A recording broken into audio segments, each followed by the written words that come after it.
হরে কৃষ্ণ।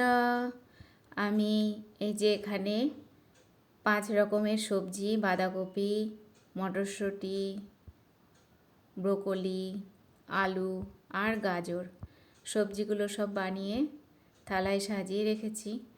আর এখানে কড়াই গরম হয়ে গেছে। আর এই সসপ্যানে চাল আর ডাল আমি একসঙ্গে সেদ্ধ বসিয়ে দিয়েছি। এবার এই কড়াইয়ে তেল গরম হয়ে গেছে। আমি এবার একে একে সব সবজিগুলো ভেজে নেব। সব সবজিগুলো একসঙ্গে নেড়ে চেড়ে ভেজে নেব। আর আজকে সকালে প্রসাদ হবে মিক্স সবজির খিচুড়ি। তো সবজির মধ্যে আমি এবার একটু লবণ দিয়ে দিলাম, দিয়ে মিশিয়ে ঢেকে দেব, দিয়ে সেদ্ধ করে নেব।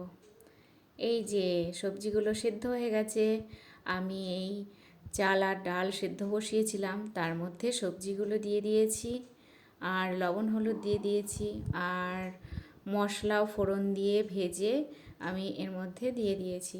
তো এইভাবে সুন্দর করে খিচুড়িটা আমি রান্না করে নিলাম, নিয়ে ভগবানের প্লেটে সাজিয়ে ভগবানকে ভোগ নিবেদন করে দিয়েছি।